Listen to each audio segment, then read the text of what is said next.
Entender que existía el fideicomiso Fonden y el programa Fonden. Es importante señalar que allá por el 2020, a finales del 2020, cuando se eliminó el fideicomiso, también modificaron el artículo 37 de la Ley Federal de Responsabilidad Hacendaria. Y en este artículo se tenía previsto que el 0.4% del total del presupuesto programable se debería de ir a un fideicomiso de reserva, que era el fideicomiso Fonden, para las vacas flacas, es decir, para las épocas de crisis, ¿no? Y aparte se encontraba el programa Fonden, que ordinariamente debería de incluirse en el presupuesto de egresos de la Federación para atender los desastres y las emergencias que típicamente se van a presentar siempre en el país de manera ordinaria, ¿no? Pero tener esta reserva para los casos extraordinarios. Desaparece el fideicomiso, más no así desaparece el programa. ¿Qué significa esto? Significa que cada año el Congreso de la Unión tendrá que discutir y asignar una cantidad de acuerdo a la disponibilidad. O sea, el programa Fonden existe y cada año se le da un presupuesto. Exacto. ¿Cuál es la dificultad? La dificultad es que al no existir el fideicomiso, como cualquier presupuesto programado de programación presupuestaria, llega el fin de año, hubo excedentes, los devuelve a la tesorería y no hay manera de garantizar la reserva para la continuidad, digamos, de los escenarios de desastre, cosa que sí ocurría cuando existía el fideicomiso, es decir, había excedentes, no se gastaba. Por ejemplo, este año no ha habido grandes desastres hasta ahora estos que están presentando.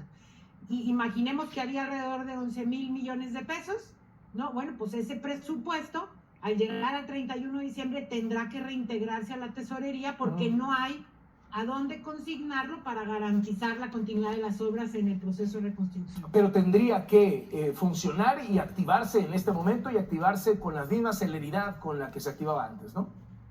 Por supuesto, ¿no? Y además también, bueno, tengo que decirlo, Carlos, porque al eliminar el fideicomiso también se eliminaron las reglas de operación que le daban mayor claridad al funcionamiento. Tengo que reconocer... O sea, quedó más opaco el tema.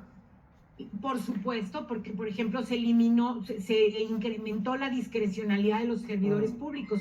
Hoy el gobierno federal decide a cuáles va, a cuáles no va, con cuánto va. Antes estaban muy claros los paripasos que había con los gobiernos estatales, hoy no.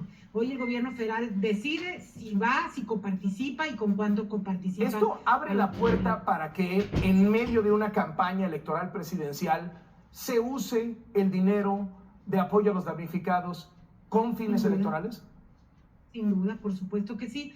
Tiene que haber una enorme claridad y un enorme cuidado para no tergiversar, digamos, la intención original que deben tener siempre los recursos emergentes y con lo que debe converger toda la sociedad en su conjunto y los grupos de auxilio para ayudar a la población damnificada, pero sobre todo para garantizar los procesos de reconstrucción en este caso. Vale decir que no solo son los recursos del programa Fonden, como bien lo han señalado, existe el seguro Fonden, que está garantizando alrededor de 5,000 millones de pesos según la cobertura, y también se conservaron los bonos catastróficos, y para el caso específico este aplica para huracanes como para ciclones, para sismos. Sí. Entonces, al ser un huracán en la costa Pacífico, esto tiene alrededor de una cobertura como de 125 millones de dólares, es decir, como 2,250 millones de pesos. De tal modo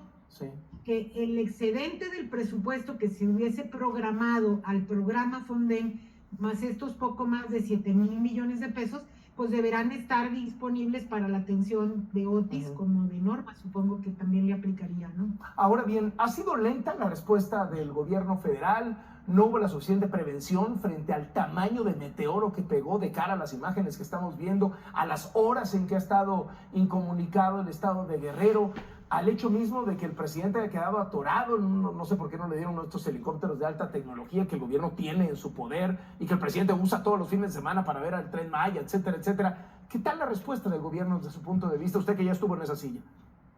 Bueno, es difícil juzgar, pero sí tendría que señalar, Carlos, que como bien refieres, existe el sistema de alerta temprana para los ciclones tropicales. Los ciclones, a diferencia de otros fenómenos, pues nos dan una oportunidad mayor de poder tomar las previsiones necesarias, el despliegue de los equipos de trabajo e incluso de la colocación de suministros in situ frente a la probabilidad de impacto, como siempre se hizo en el pasado, ¿no? De tal manera que pues a estas alturas no conozco las cifras de si hicieron con la colocación de suministro de manera previa y de equipos de trabajo. Supongo que no, porque pues me parecería una torpeza llevar al presidente a atorarlo en la carretera si la carretera está cerrada y no están los equipos para abrir el camino, ¿no? Entonces, pues sí, tienes razón, siempre es riesgoso volar algunas aeronaves, pero sí se disponen de equipos de mayor resistencia, sobre todo cuando los vientos de este sistema pues ya se encuentran distantes y con residuos, digamos, en el estado de Michoacán, ¿no? O a lo mejor si no puedes llegar hasta Acapulco, lo dejas en Chilpancingo y de ahí va un convoy por él. Es decir, hay mil maneras, ¿no? O sea, él ha dicho 1000 veces, soy el comandante supremo de las Fuerzas Armadas, pues no es el que se queda atorado, ¿no? Que bueno, también hay que decirlo, tampoco tendría ni siquiera que estar él de manera personal. Lo importante es que estuvieran todos los equipos de trabajo Pues y sí, que le estuvieran informando. Vaya, es innecesario que el presidente vaya a coordinar personalmente que abran una carretera, ¿no?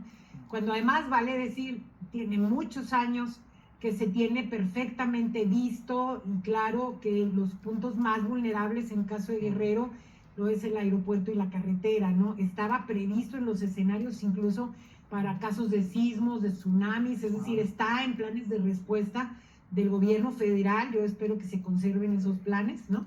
Y está clara la probabilidad del escenario de riesgo de inundación y de la caída de la carretera, el cierre de la carretera, que ya de por sí normalmente siempre sufre daños con lluvias fuertes, ¿no? Laura Gurza, ex coordinadora nacional de Protección Civil, gracias por estos minutos para Latinos y buenas noches. Buenas noches, Carlos, un placer platicar contigo.